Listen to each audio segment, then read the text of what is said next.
Tonight we'll continue our discussion of lust, love, and bhakti, lessons from Sri Caitanya Caritamrta. And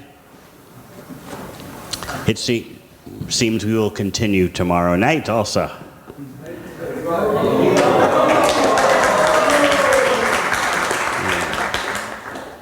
We discussed yesterday how Caitanya Caritamrta is an essential Vaishnava Shastra. You may remember, those of you who were here yesterday, how we discussed Srila Bhaktisiddhanta Saraswati Thakur's statement that without reading Caitanya Caritamrita, you cannot really understand the depths of Srimad Bhagavatam.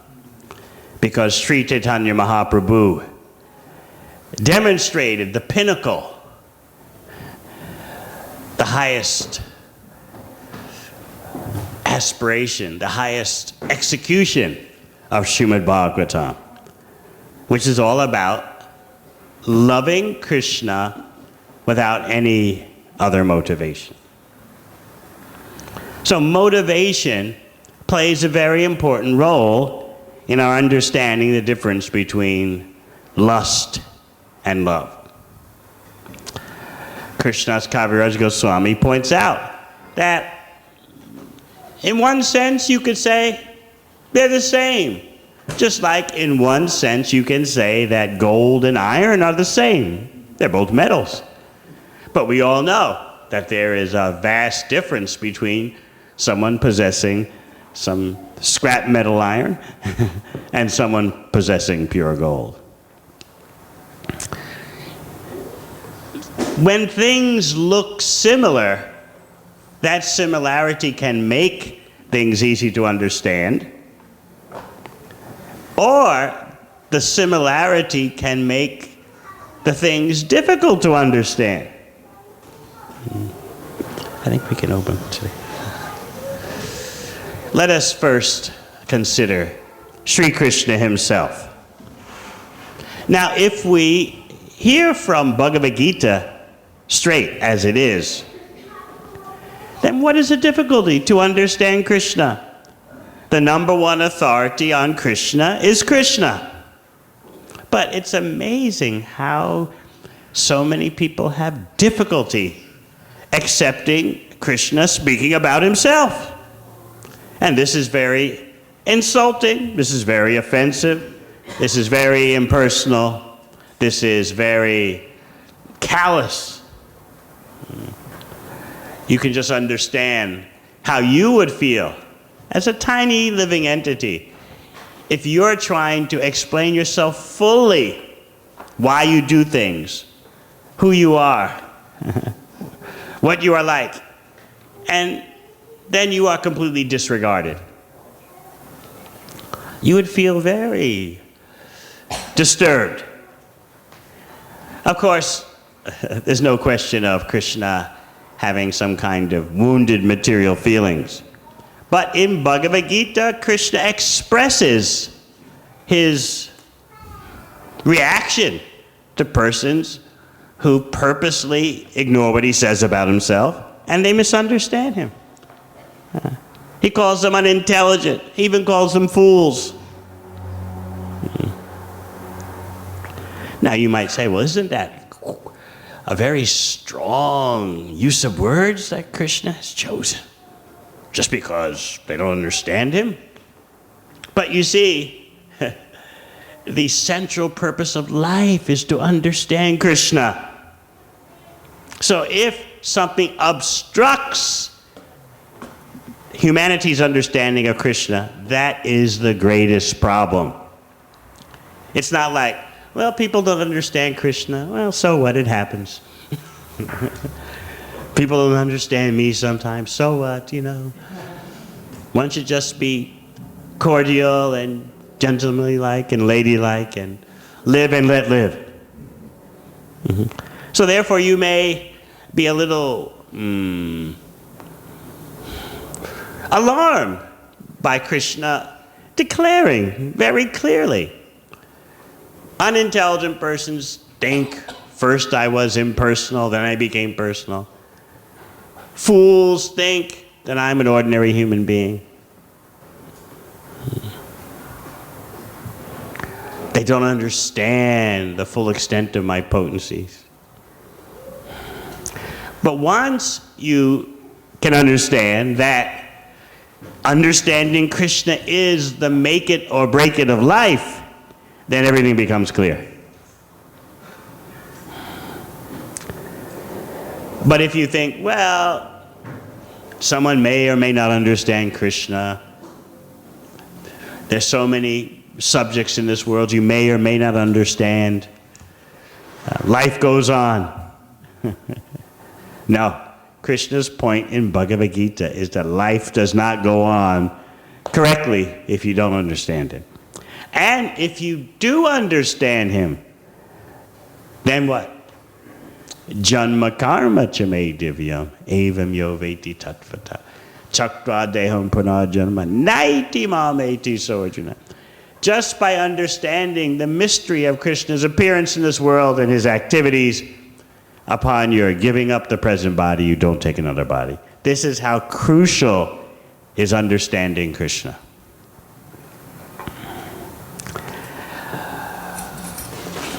If people cannot understand Krishna, even though Krishna is explaining himself, how are they going to understand the pure love between Krishna and his associates? Even, of course, in India, you find so many people, they don't understand Krishna. What to speak of understanding Krishna's Vrindavan intimate pastimes.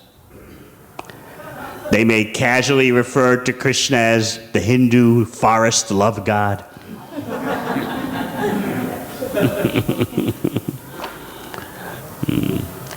I've even heard persons justify their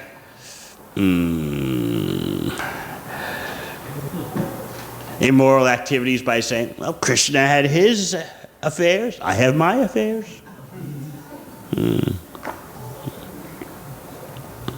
So first we begin with understanding Krishna. Let's see the difficulties in understanding Krishna briefly, and then certainly we'll be able to accept that there are difficulties in understanding Krishna's loving affairs.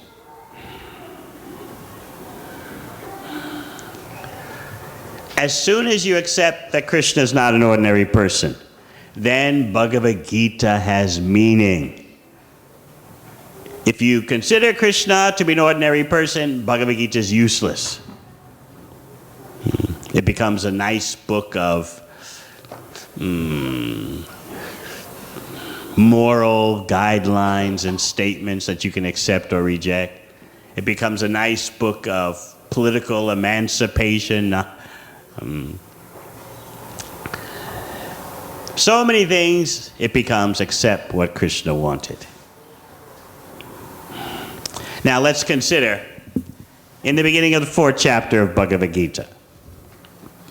Krishna says, Imam vavasvate yogam proktavan aham avyayam vivaswan manave manarikshvakave pravin. He says, I spoke this knowledge millions of years ago to the president of the sun planet.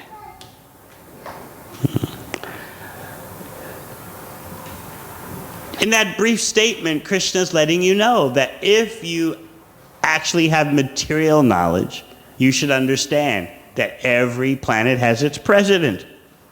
Just like you know who the president or the prime minister of Australia or the USA or UK. Similarly, Krishna is challenging you. Why don't you know who the president of the sun planet is? You do not know? How can you say you have knowledge?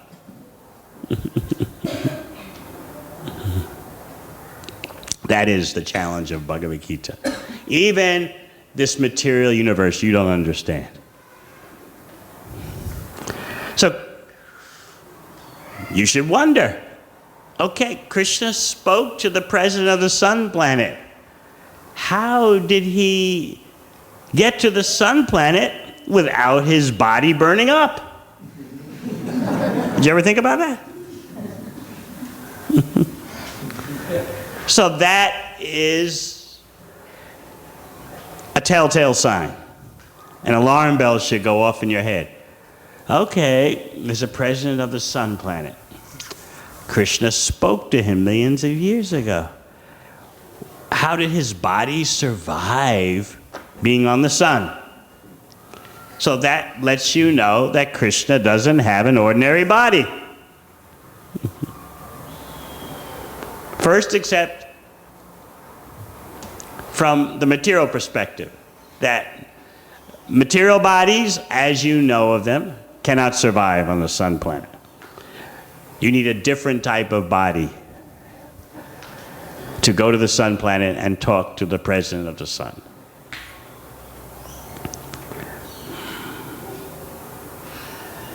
Then, of course, one learns that it's not that Krishna has a special material body that he can speak to the chief living entity, the chief executive of the sun planet. No, far beyond that. His body is in another dimension altogether, in that it is purely spiritual. So, as soon as you take Bhagavad Gita straight, so many things open up. And as soon as you consider Bhagavad Gita to be some kind of mythology, fantasy, like The Hobbit, or then it becomes useless. So our whole Krishna conscious worldwide society and its outreach is based on taking Bhagavad Gita straight.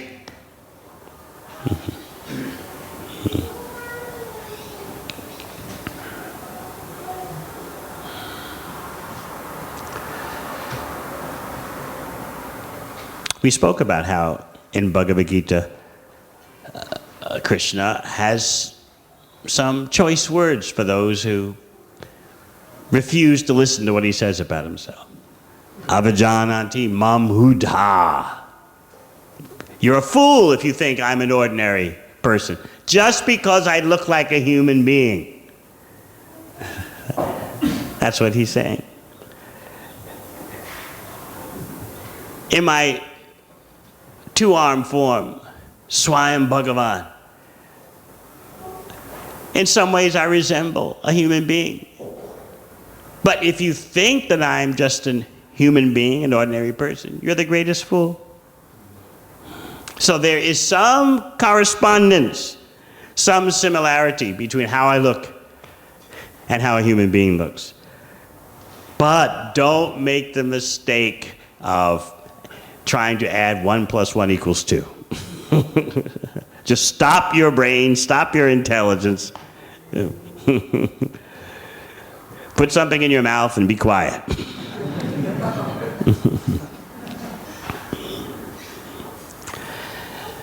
The same problem is there with Krishna Lila, Krishna's pastimes. Krishna is attractive because of his two-handed, threefold bending form as Shyam Sundar. He does resemble a human being. Similarly, Krishna's pastimes are attractive because they seem to resemble human affairs. Therefore, his pastimes are called Nara Lila, human-like pastimes. Because of that resemblance, we're attracted. Of course, while Krishna looks sort of human and his pastimes seem human-like, he's always doing something inconceivable. Therefore, Srila Prabhupada writes in the beginning of Krishna book that at every moment, of course, Krishna is beyond time, but because he appeared in this world and had his manifest Leela, you could say at every moment, Krishna demonstrated that he is the Supreme Personality of Godhead. While at the same time displaying human attractiveness. So his pastimes are sweet. His Sham Sundar pastimes resemble human affairs, and therefore we're attracted. But at the same time, that similarity causes a problem. Just as Krishna's similarity to a human being causes a problem. The problem is we think we know all about what Krishna is doing in terms of our ordinary perception and our ordinary comprehension.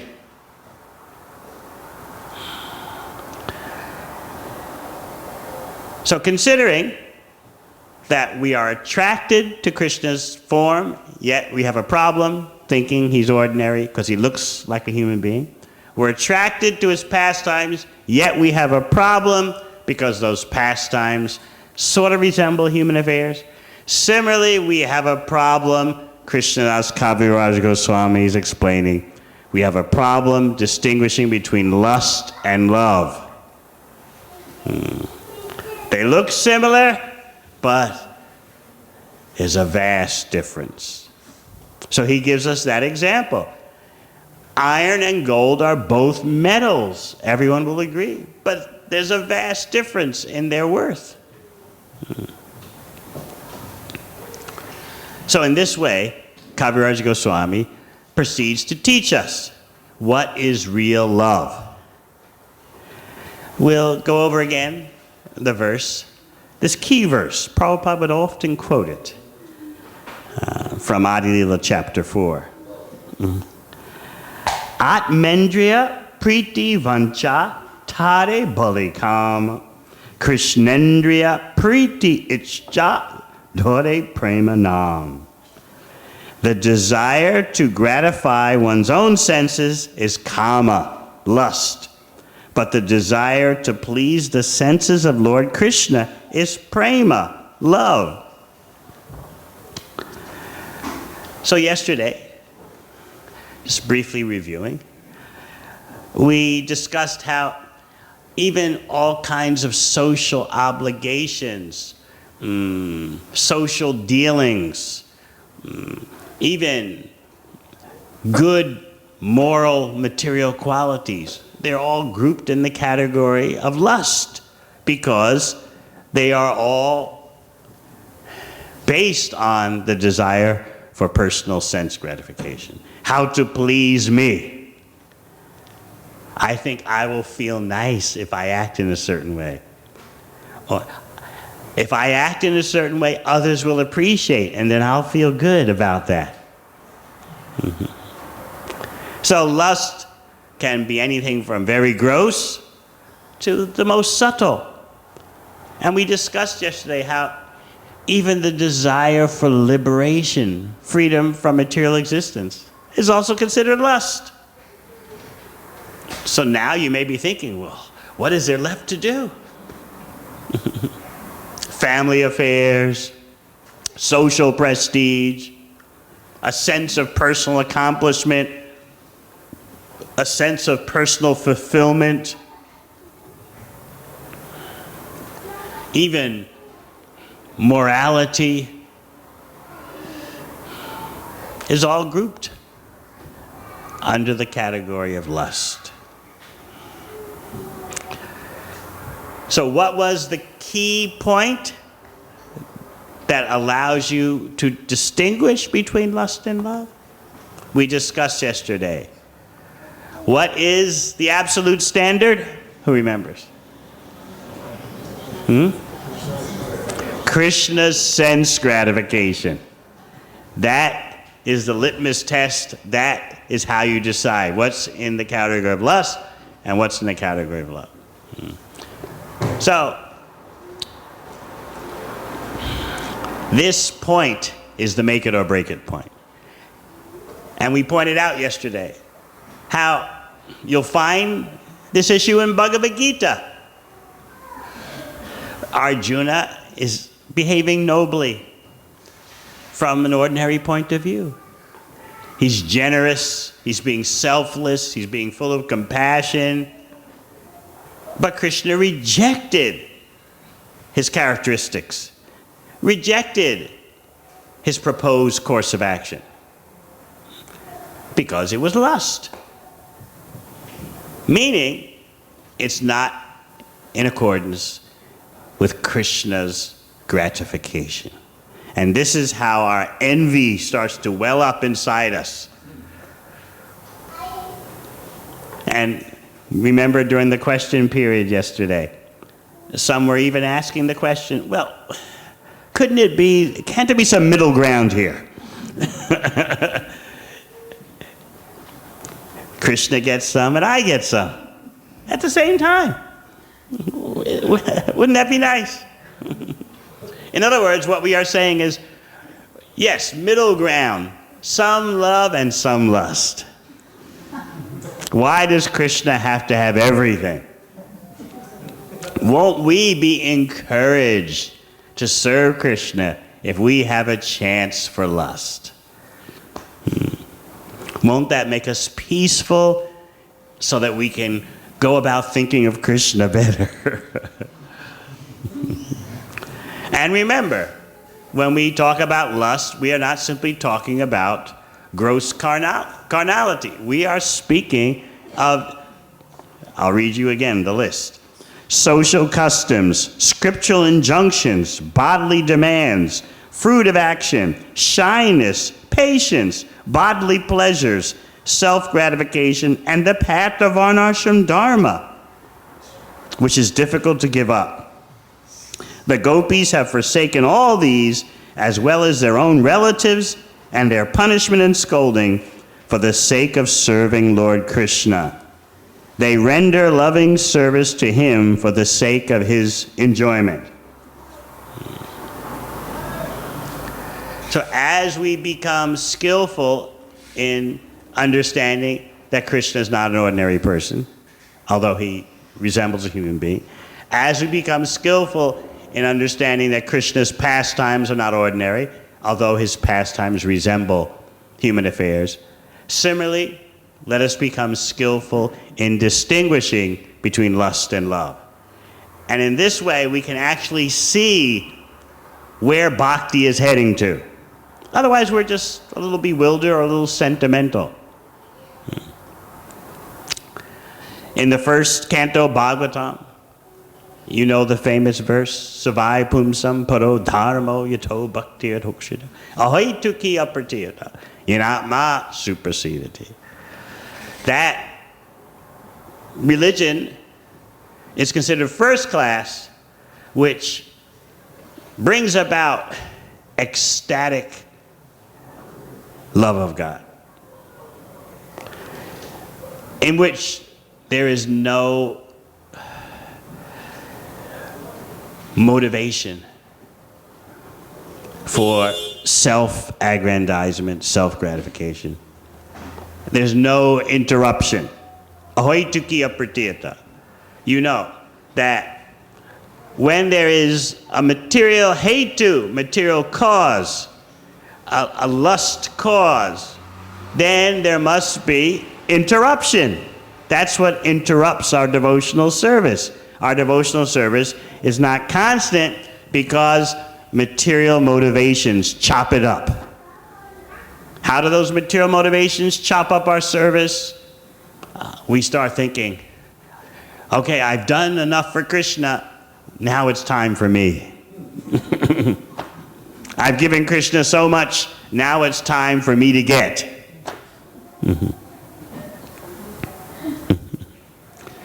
We're always calculating in that way.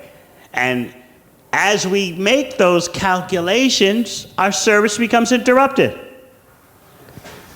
We're lost in our own gauging and measuring our satisfaction. Then how can we be serving Krishna? And therefore, how can there be the development of transcendental ecstasy? So the Bhagavatam says, ahoituki apratiyata. No material hetu, no material cause, even in the most subtle form, and therefore no interruption. And then Yunatma suprasedati. The self becomes satisfied. That is real dharma. You may ask, well, in this list of various things categorized as sense gratification, why is the path of Varnashram Dharma included? After all, Krishna says in Bhagavad Gita, Chaturvarnamaya Stristam Guna Karma Vibhagasa. Varnashram Dharma is coming from Krishna. In Bhagavad Gita, he takes ownership as being the source of Varnashram Dharma. It's coming from him. So then why is it grouped under sense gratification?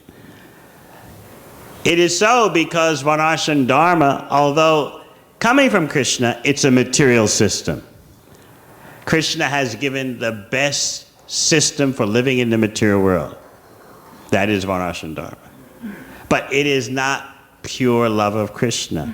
It's a reformatory system, a system for recuperation, a transitory system meant to ease your development from being in Maya to being a pure lover of Krishna. So therefore, even though it's a material system, even though it's coming from Krishna, it is still a material system. It just happens to be Krishna's material system. And therefore, it's the best material way to live in the material world. Of course, what position did Lord Caitanya take? Gopi Bhartu Parakamalayor Dasa Dasa Dasa. I'm not any Varna, I'm not any ashrama. I'm simply servant of the servant of the servant of Krishna, the maintainer of the gopis.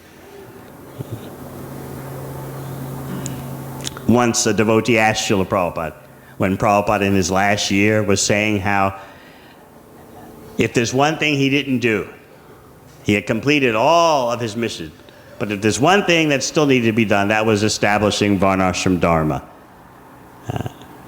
And so he went on speaking about Varnashram Dharma, and one of his sannyasi secretaries asked him, but Prabhupada, aren't we just supposed to chant Hare Krishna?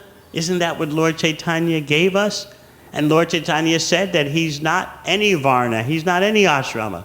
So if we're following Lord Caitanya, why then this emphasis you're giving us on Varnashram Dharma? What about Lord Caitanya? Prabhupada said, Lord Caitanya, he was from the spiritual world. We are different. We want to help people.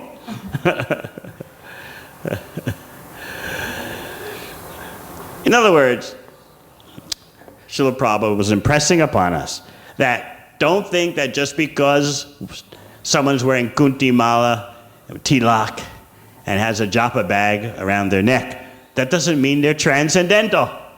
So there needs to be some kind of buttressing, some kind of structure so that people can live in the material world and gradually become transcendental.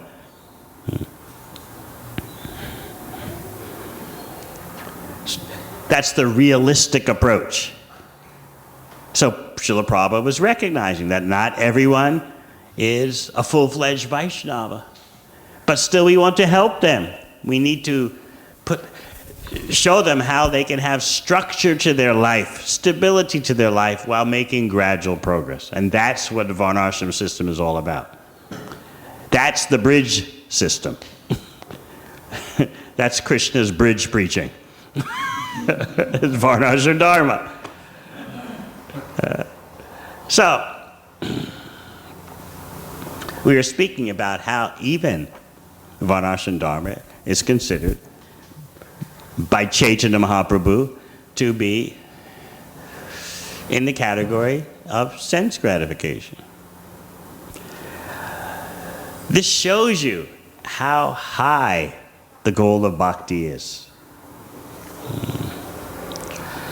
As we move deeper into Sri Caitanya Caritamrta, we're going to find concepts like Dridha Anurag, strong attachment that doesn't let go. And Shuddha Anurag, pure attachment. Once we understand what is real love, then we can start to look at Krishna's pastimes, his relationships with his intimate devotees. Before this discussion of what is pure love and what is lust, before it manifested in this chapter 4 of Adi Lila, Krishna's Kaviraj Goswami was already explaining that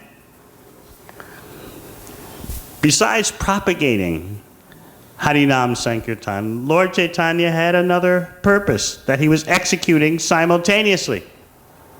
You see, what was going on? Advaita-charya, noting the degradation of the day, was crying out for a descent of the Supreme Personality of Godhead. At the same time, Krishna is thinking, I haven't distributed spontaneous love of myself for a long time. I came and I taught Bhagavad Gita. I said everyone should surrender to me. That means harmonize with me completely without concern for your existence as if you're independent. I spoke that as Krishna, but it doesn't seem everyone understood.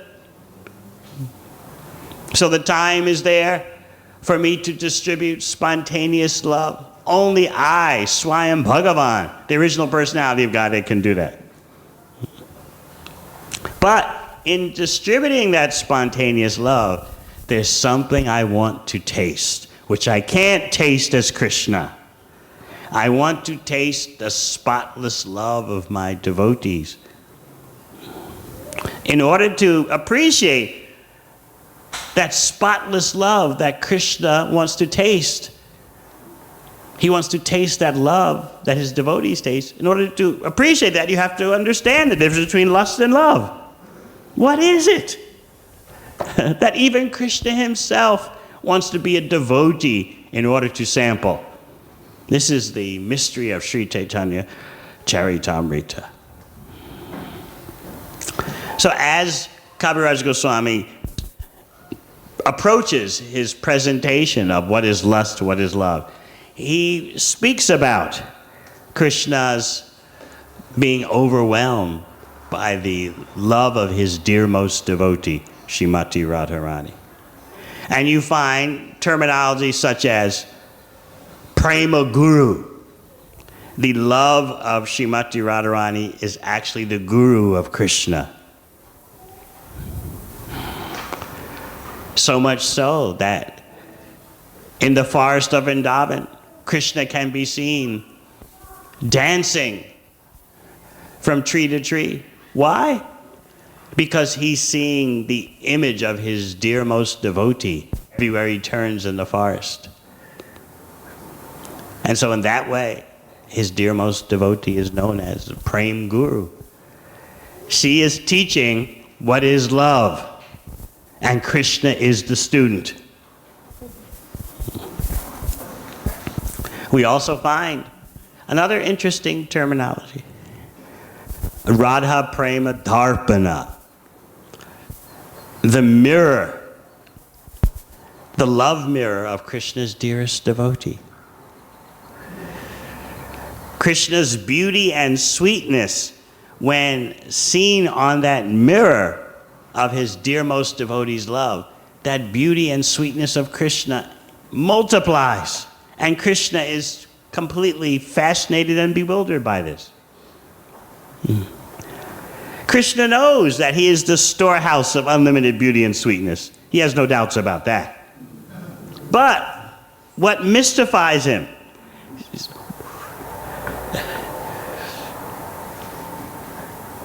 when his beauty and sweetness is, when it's, well, you could think of a projector casting an image on a screen. So Krishna is thinking, when his beauty and sweetness is projected onto the mirror, the darpana of his dearmost devotee's love, his beauty and sweetness just magnifies unlimitedly. And that is what captures Krishna's inquisitiveness. How is this going on? He wants to know. Let us bear in mind that there is an entrance price into understanding the depths of this subject matter. And Kaviraj Goswami points out in this chapter what the entrance fee is. Only someone who has received the mercy of Lord Caitanya, Lord Nityananda, can actually understand all this. So this is the glory of Sri Caitanya Caritamrta. You are hearing about Radha Krishna Leela by the mercy of Sri Sri Gaur Nitai. It's all going on at once. And Kaviraj Goswami will tell you, unless you get the mercy of Lord Nityananda, Lord Caitanya, you'll never understand this. So we can see in India today, for example, Krishna is a household word, whether people know who is Krishna or not. So many people are named Krishna. But practically very few understand Krishna in truth.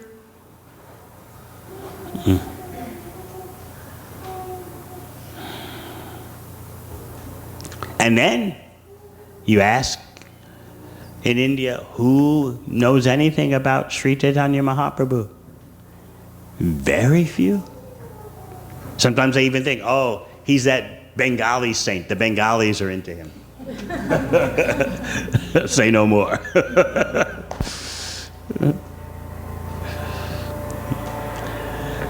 There is so much misunderstanding about Krishna and Krishna's loving affairs because people are not approaching Krishna through Sri Caitanya, Sri Nityananda.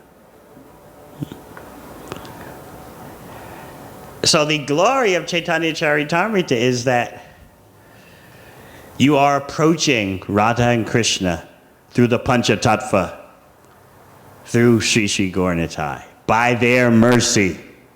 And Kaviraj Goswami weaves it all together so that you understand the full picture. Then you can fully understand Bhagavatam. Because the 10th canto of Bhagavatam is all about the pure, unadulterated love of Krishna's most intimate devotees. They're not even married to Krishna, yet they give up everything for Krishna.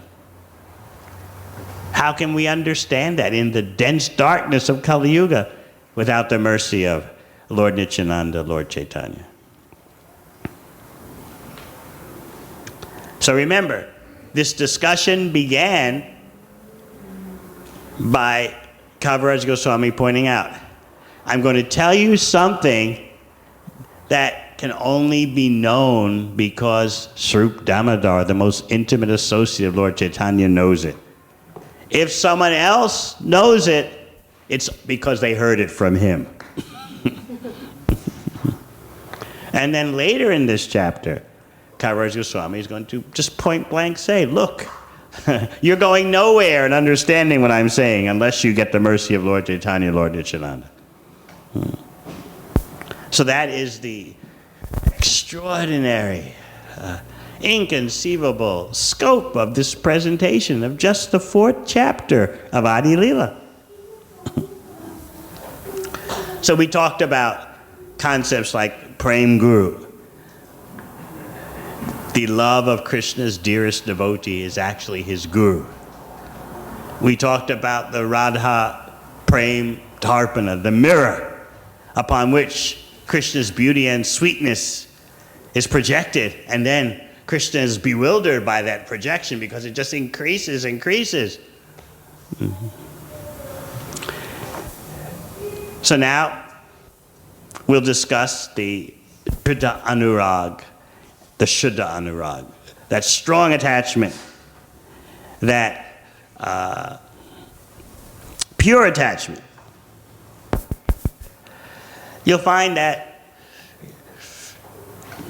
Krishna speaks about this to Arjuna. There are verses from the Adi Purana and the Gopi Premamrita where Krishna is talking to Arjuna about the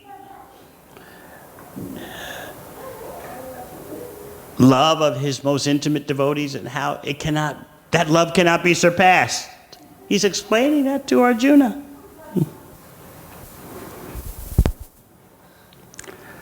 When we ended yesterday, we reviewed Krishna's promise that he makes in Bhagavad Gita. Yeyatam mam prapajyate, tam stataiva bhajamiyam. As you surrender to me, I deal with you. And as you know, he admitted to his dearmost devotees that he couldn't keep that promise to them. And therefore, what did he offer them? Because he said, even in a lifetime of Brahma, 311 trillion years, we can't even think about that, what that means. So I can't repay you. Therefore, be satisfied with your service. Be satisfied with the glories of your own devotion.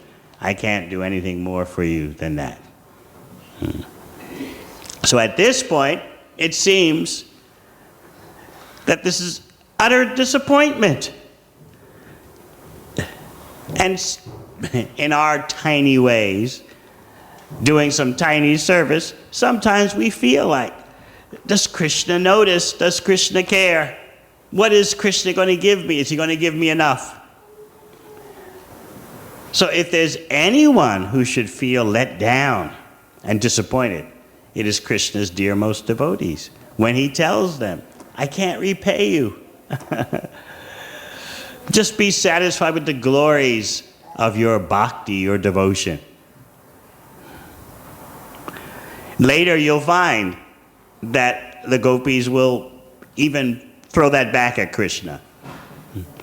You just gave us some very witty, clever statements. I cannot repay you.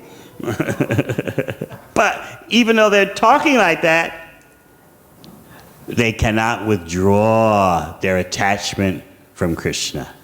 That is anurag, drita anurag, or shuddha anurag. They can't pull it back, even though they're talking and accusing Krishna. You have done this, you have done that, you left us, you are associating with the city women. We're going to forget you just like you forgot us. They can't withdraw the attachment even for a split second. So this is why Kaviraj Goswami is trying to get us to understand what is real love and what is lust.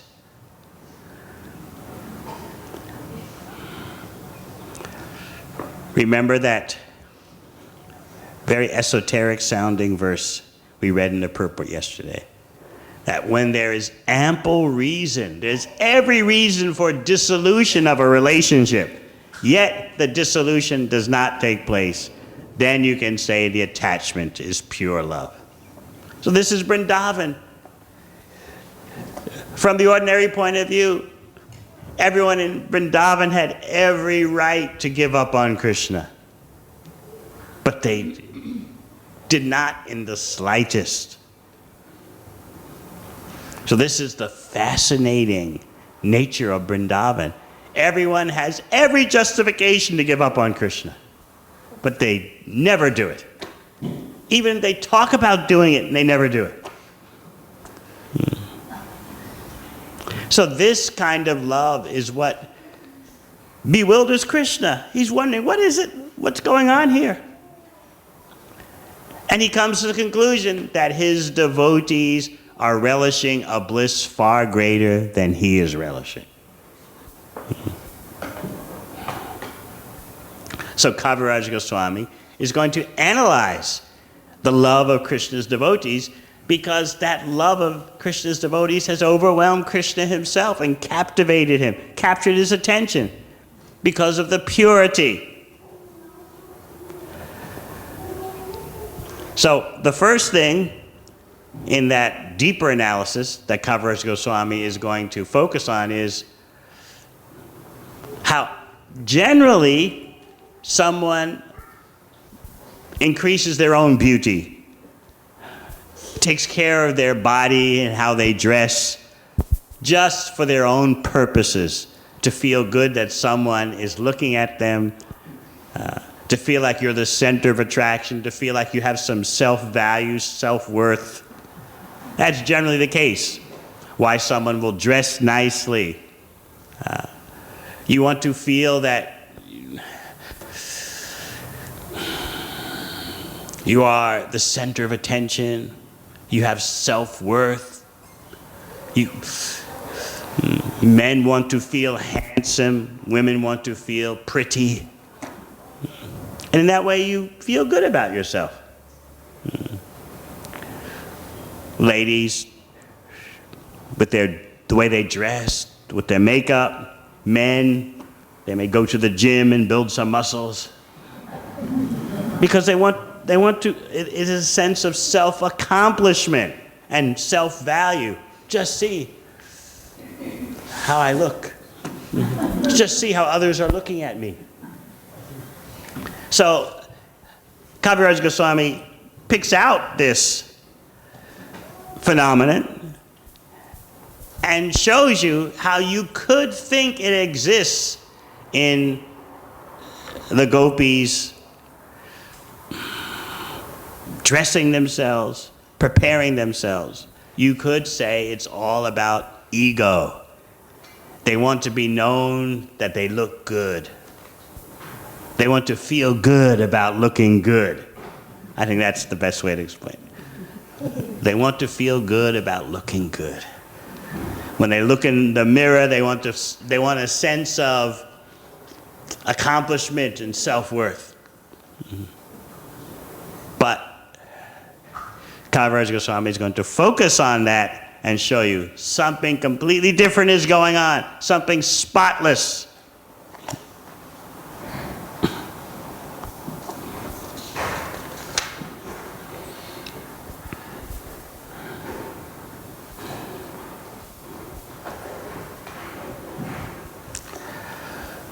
Let's read from Caitanya Caritamrta.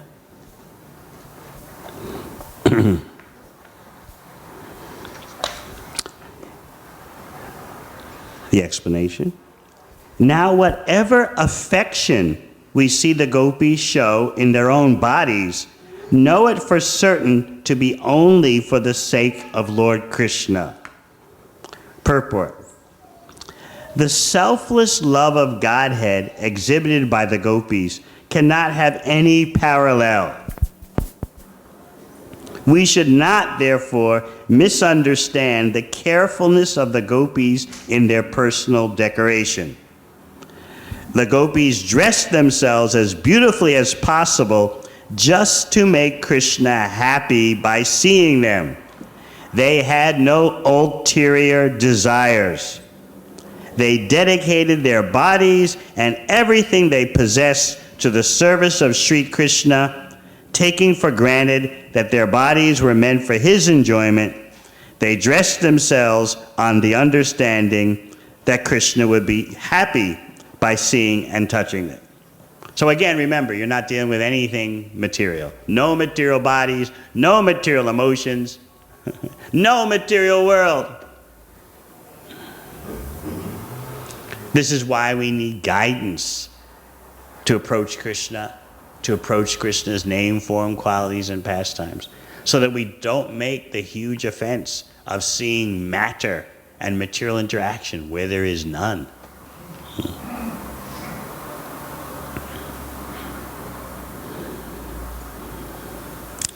And Krishna explains this point to Arjuna.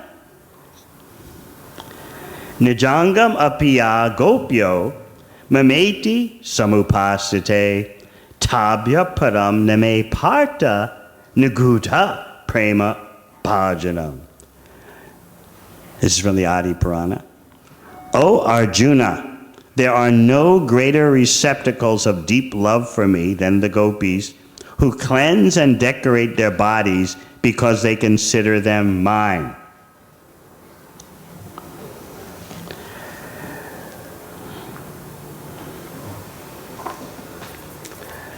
So once we may assimilate this point, the motivation, See, motivation is so important in bhakti.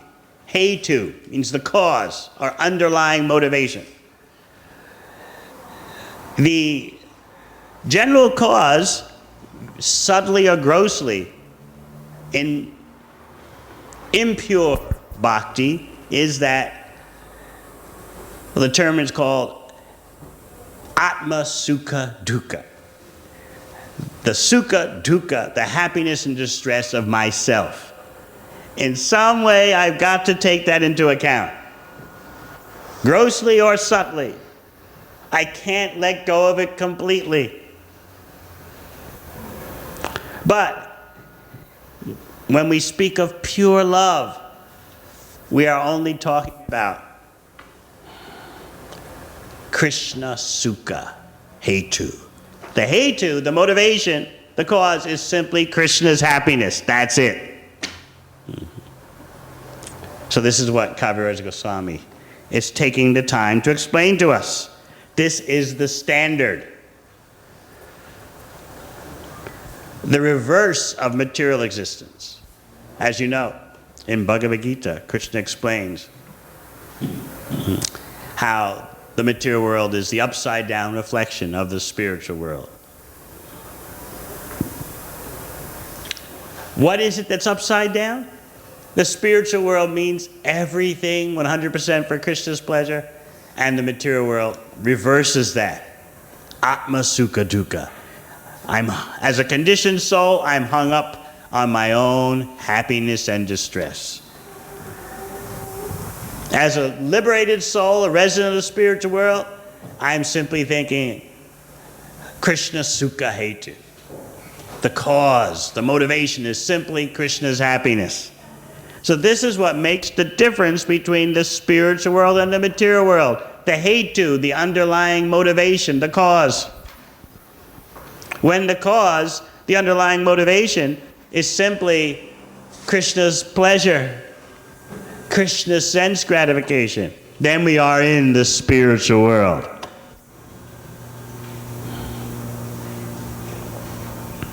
That's why when Srila Prabhupada was here in Melbourne, he made that statement. This is not Melbourne here, in this temple complex. Because there's service to Krishna going on, that means this is the spiritual world. So to the degree that our service has no underlying material motivation, to that degree we will see the spiritual world, even while apparently being situated in Melbourne. Srila Prabhupada made this point so that we would begin to discriminate between lust and love and see the potential for doing so.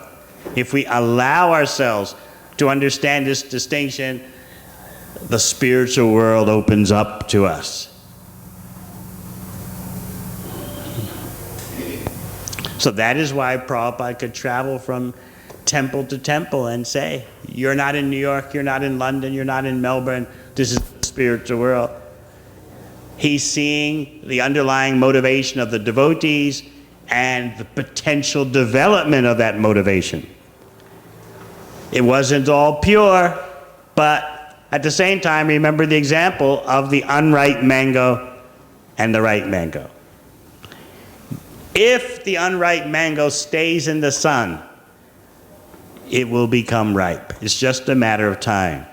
Similarly, Srila Prabhupada saw that if the devotees would stick to the process he gave them, in time they'll become pure. So he saw the present as well as the potential. Indeed, the potential is part of the present. Therefore, he could say, you're not living in the material world. As long as you are absorbed in the activities of serving Krishna, taking care of the deity, propagation of knowledge of Krishna. He saw the whole temple chakra as the spiritual world. Because the lust is being kicked out and the real love is spotlighted.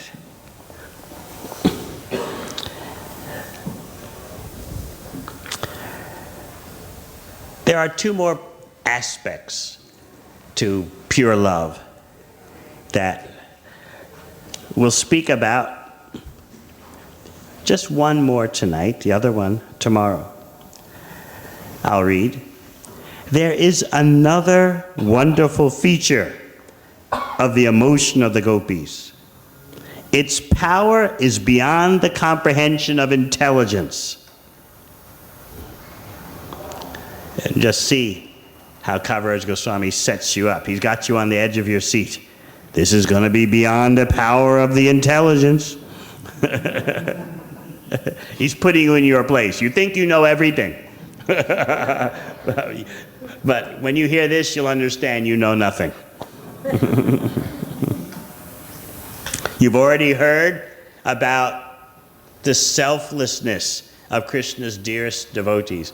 How even when they do apparently selfish things like dress and put on makeup and prepare themselves, there's not a trace of selfishness in it. It's all for Krishna's pleasure. But it doesn't, the wonders don't stop there. The glories don't stop there. Now we're going to go to other aspects.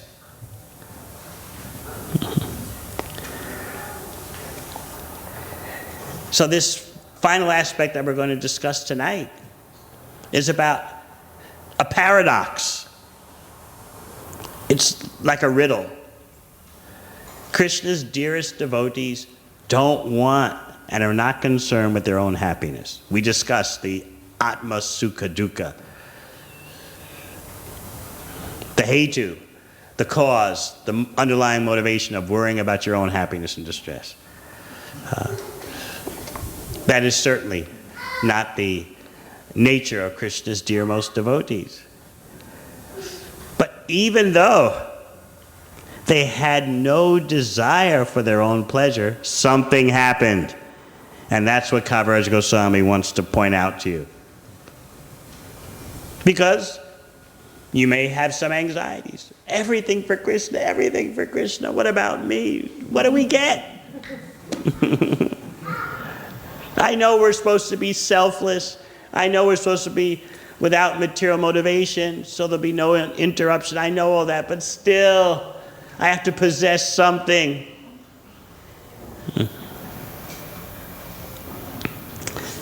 So here it is. When the gopis see Lord Krishna, they derive unbounded bliss, although they have no desire for such pleasure. The gopis taste a pleasure 10 million times greater than the pleasure Lord Krishna derives from seeing them.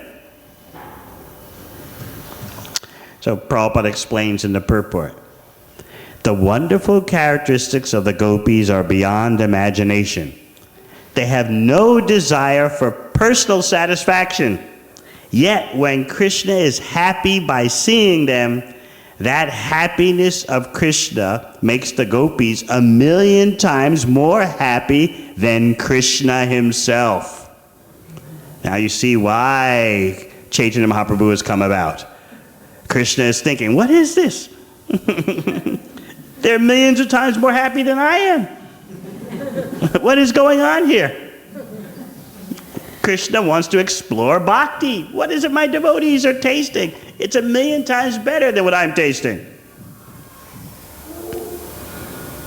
So this is a perplexing situation, the Acharyas say. How is it that you don't consider in the slightest your own enjoyment, yet you're enjoying millions of times more than Krishna? What is happening here? You see, we're so conditioned to think that in order for me to be happy, I've got to keep my eye on my own happiness. That Atma Sukha, that happiness for me. I mean, I may not look at it squarely all the time, but I've got to check it out every once in a while. How's my happiness doing? Okay, now I can be selfless. Right? Isn't that how it is? Every affair in the material world is like that. Even in the closest thing in the material world to pure love, which is the relationship between mother and child, still the mother wants something for herself. Amidst all the selflessness, nurturing, cleaning, caring for the child, sleepless nights, so on and so forth, the mother expects some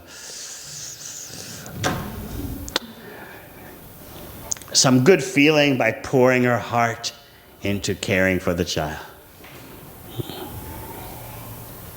But now we're finding out that Krishna's dearest devotees, they are devoid of even the slightest of that tendency. Yet, they are tasting happiness 1,000,000 times more than Krishna.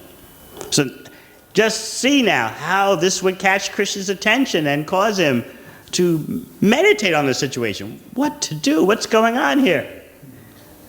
So when you start to think how Krishna is fascinated by this, totally absorbed in this paradox, this perplexity, then you can start to understand Chaitanya Mahaprabhu.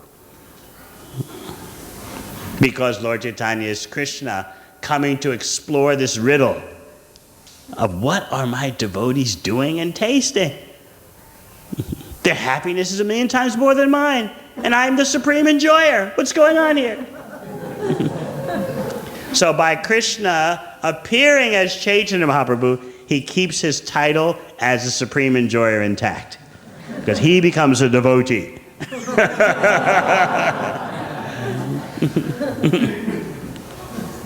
So just see the paradox. In the material world, consciously or unconsciously, the conditioned souls want to become God, and we see God wants to become a devotee. Everything's upside down. Just see how contaminated we are.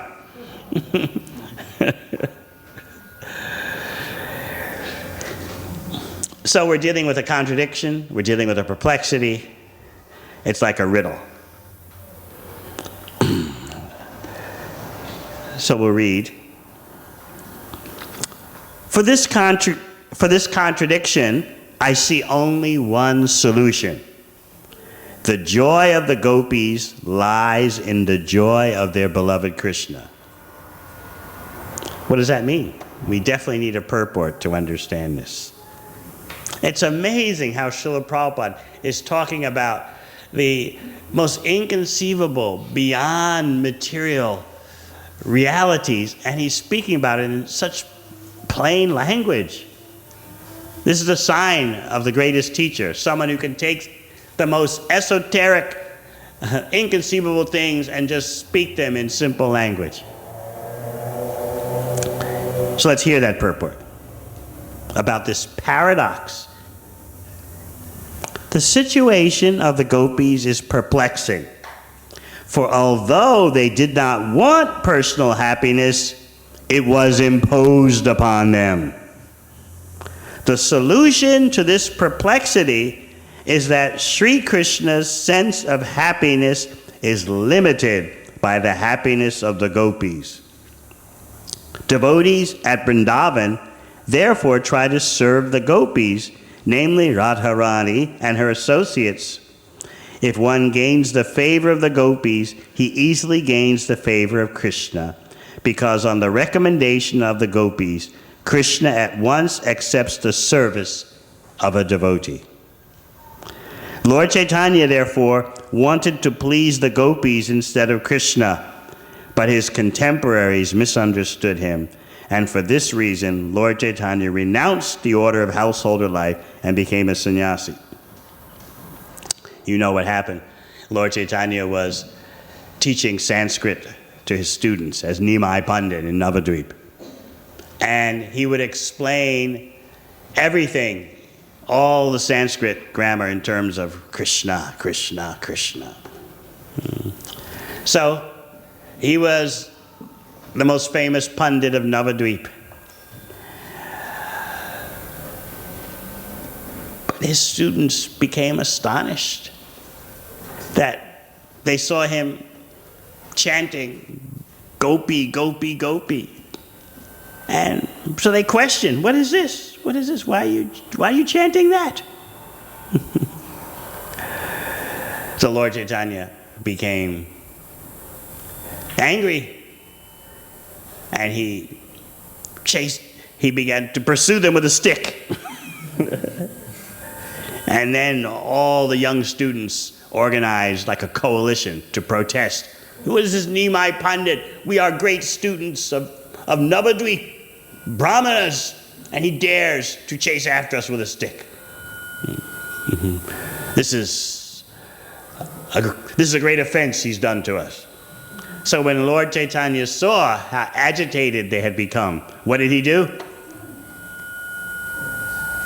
He closed down the school. That's it. School is finished. No more school. And then he began to consider he had to do something to uplift these offenders. So he thought by taking sannyas, they would offer obeisances, and that way they would become purified. But his first response was, close down the school. No more school. Institution, finished. Because they didn't understand that you get the mercy of Krishna by appealing to Krishna's devotee. So let us remember this perplexity. Krishna's dearmost devotees never think in the slightest about their own cause, their own motivation for happiness. Yet, Krishna forces happiness on them. He imposes pleasure upon his devotees, even though they're never thinking about it. So this is the mystery of bhakti. You may be wondering, okay, I'm going to try just to think of Krishna's pleasure. I'm going to try just to serve Krishna without any expectation of getting something in return. But what's going to happen then? Well, Caitanya Caritamrta is explaining to you that as your bhakti ripens and you regain your spiritual health fully, although you're never thinking of your own happiness, Krishna imposes happiness. He forces happiness on you. So, tomorrow we will discuss more of how that imposition of happiness by Krishna on the devotee, how that happens.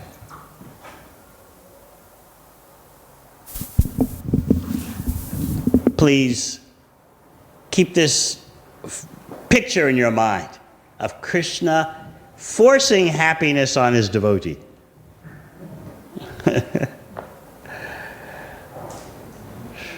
You've never heard of such.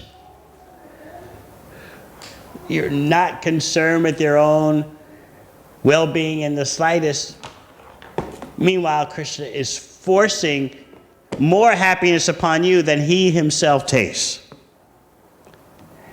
And yet we are worried. We're so afraid. Oh, if I give everything to Krishna, what will he notice me? How will he reciprocate with me? But there's not the slightest bit of that concern in Vrindavan.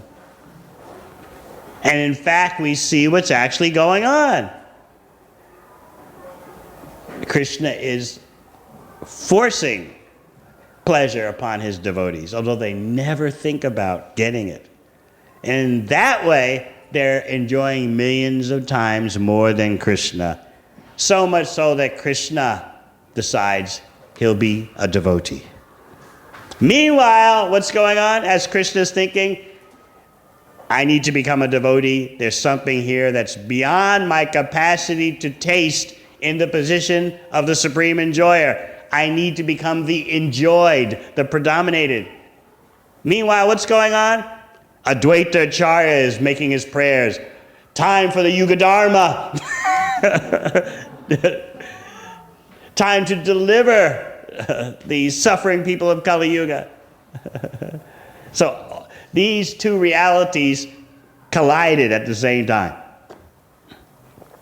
And therefore, Caitanya Mahaprabhu came and accomplished two purposes at the same time. All right, any questions? Yes, Krishna Baldev.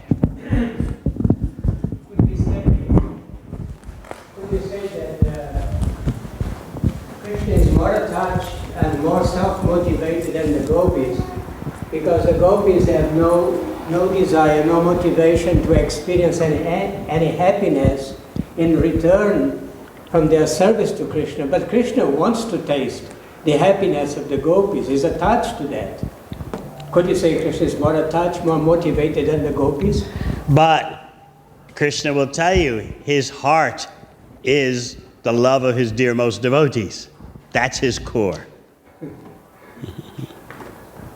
Even Narayan in Vaikuntha will say that to Durvasa Muni and to Jai and Vijay.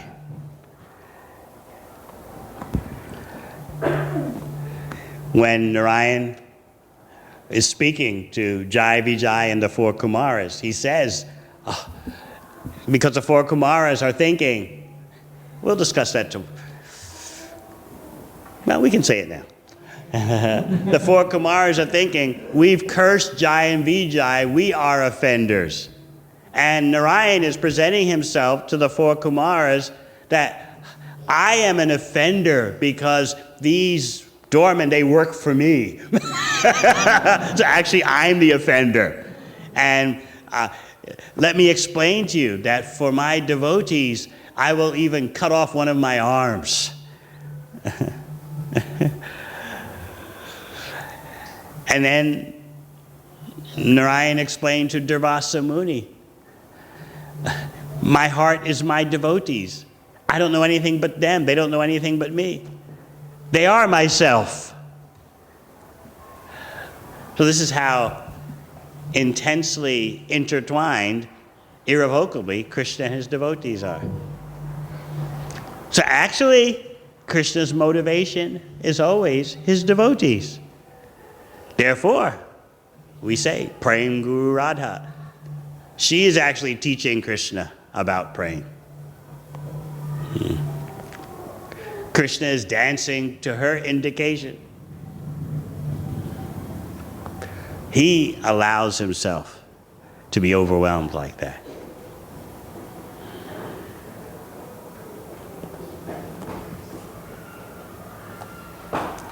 Someone once asked, what is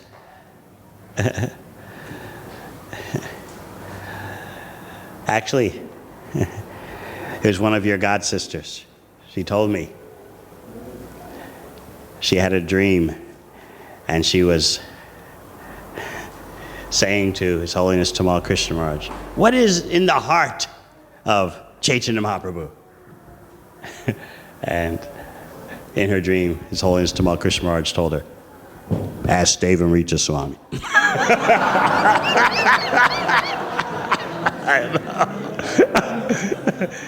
But what is in the heart of Chaitanya Mahaprabhu? The emotions of Srimati Radharani.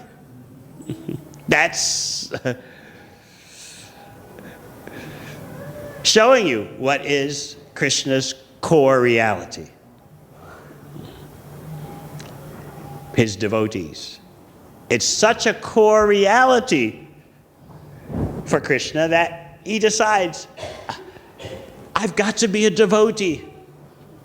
I've got to take the position of the abode of love and not simply be the object of love. I can't understand what's going on in my position as the predominator, as the object of love. I can't understand it.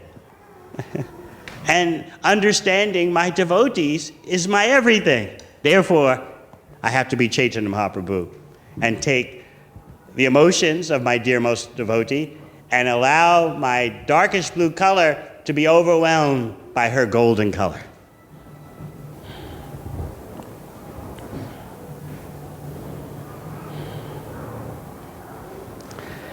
Other questions?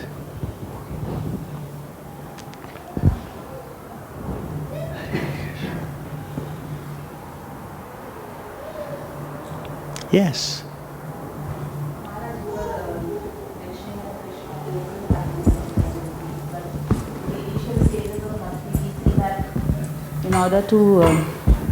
In order to give Krishna sense gratification, it's quite an austerity in the initial stages of bhakti. For example, waking up early or giving up so many things to adopt the new things. And that time there is not so much experience of happiness. So how do we still keep ourselves motivated that in the future that happiness will come on us? From the very beginning, even a new devotee will experience how Krishna is caring for you.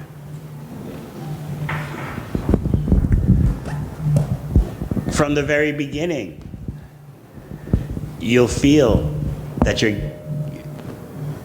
getting over your disease, you're getting better, and you'll be able to see the hope for regaining your health.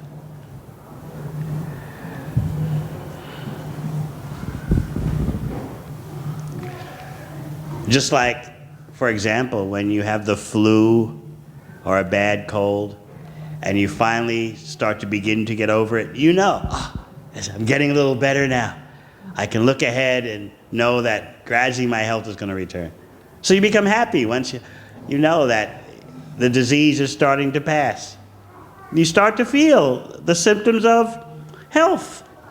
You're not completely well, but you start to feel the symptoms of being healthy again. So you become enlivened. Furthermore, this is why devotees try to be the humble servant of the Guru, because by serving Krishna's devotee, even though the practicing devotee is not perfect yet or fully mature, by serving the devotee of Krishna, Krishna takes notice. So the more you become the servant of the devotee, the more you capture Krishna's attention.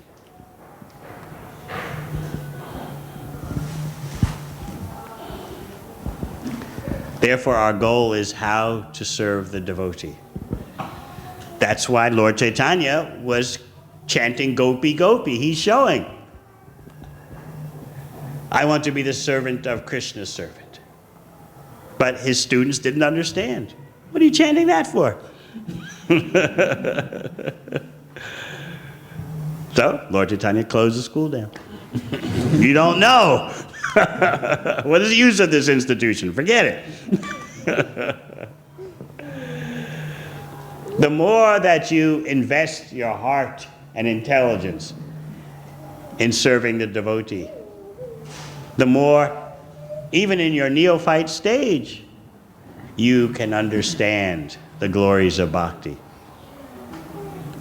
It's all about investment. Investing your heart, investing your resources, investing your intelligence, investing your energies. The more you invest, the more Krishna reciprocates with you. Bhakti is not about religious belief. Now, we want everyone here to have a good belief in Krishna. We want everyone here to be true believers. No, bhakti is about action, the investment of energy and resources. Prana artaya diya vacha, Bhagavatam says. Prana, your life air, your life force, your energy, the core energy. Arta, your wealth. Diya, your intelligence. Vacha, your words. You invest in that way, and you will make spiritual advancement. Sometimes, yes, your mind and body will trouble you, but you're tasting a higher reality, therefore you push on. So if you're actually following the process of bhakti wholeheartedly,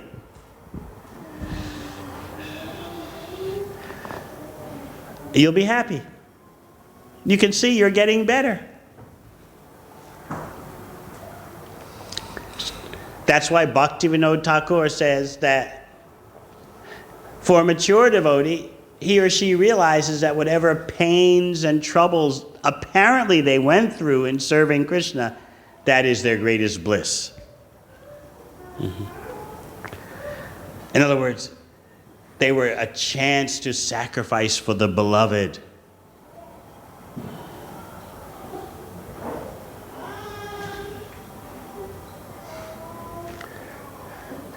You ever seen mothers and their newborn? I don't know how they do it. They don't, sleepless nights and no time for themselves, and so you could say it's all suffering. But the mothers, I can see, they know, they have their inner secrets. Oh, there's a special flavor. Isn't it so? The men will never understand. There's some special flavor. The way I see it, it's just a complete austerity. I think, how can anyone be happy in this way? You don't get any sleep at night. You're so exhausted. You have to chant your rounds throughout the day. No solid 2-hour japa period. You can never read. What a life. But the mothers, they when they talk amongst themselves, they're sharing some experience of some kind of mysterious nectar.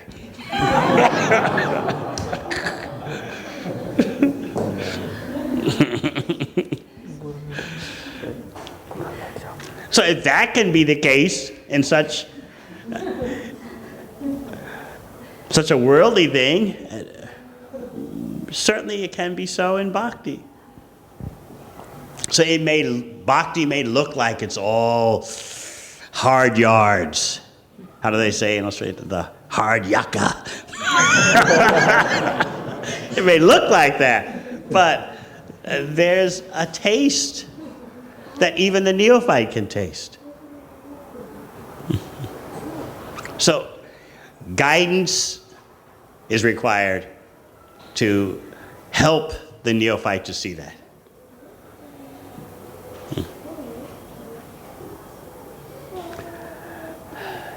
And definitely, non-devotees, they notice how happy devotees are, even when devotees think they're not so happy. I just got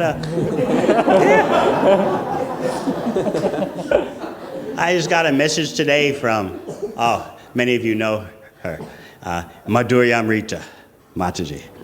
So she's in Wellington, and she's hoping to come back to Melbourne. So she sent me a message. I went out on book distribution today. It was such a bad day. No one was listening to me. I practically didn't sell any books. And then I was feeling so bad. I was sure that I was miserable. And I came back to the center that night, and there was Kirtan program that night, and I found out there were 4 people present who I had met on the street that day who came for the Kirtan night.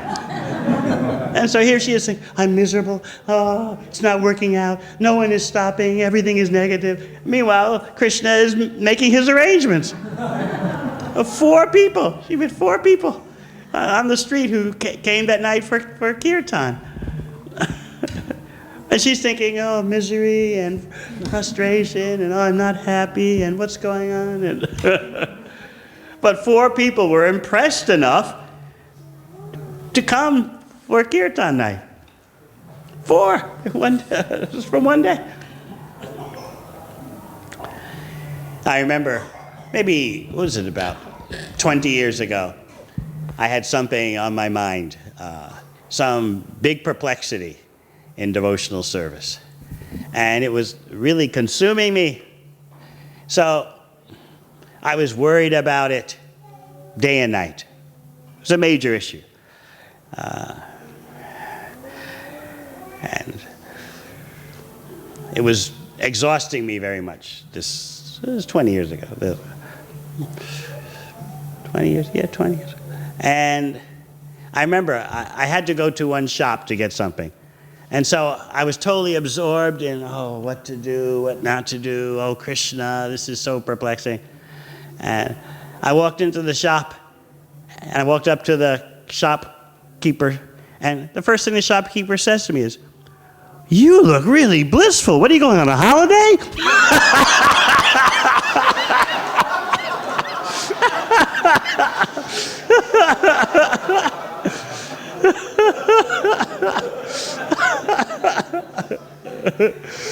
So a lot of times we ourselves don't know what's going on in Bhakti.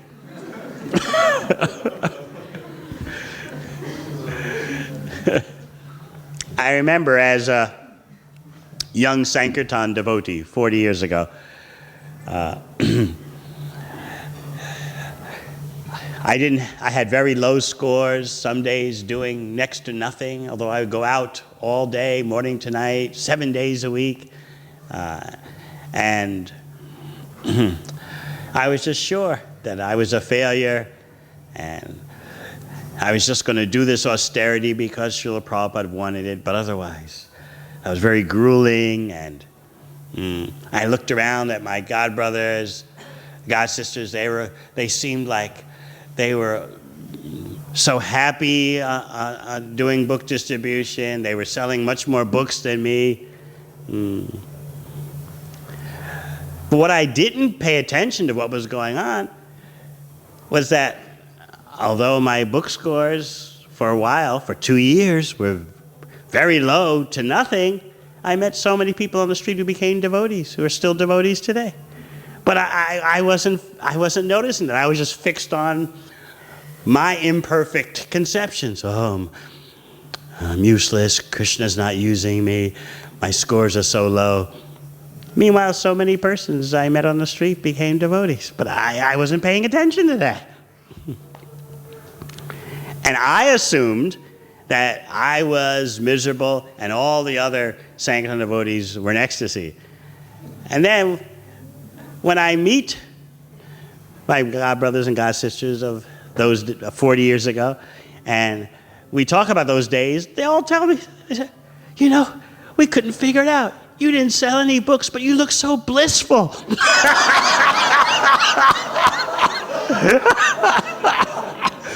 I said, "Really?" I said, "Yeah, every day you look so happy."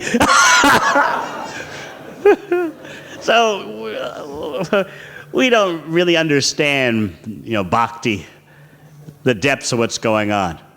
And so therefore it's best to let go of our framework and our preconceptions. Just let them go.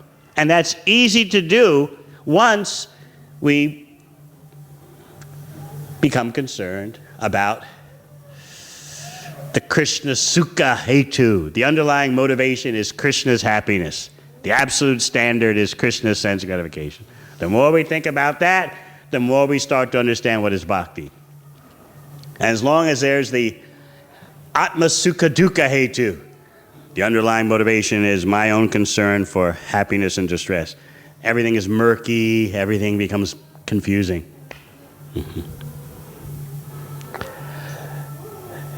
Anything else?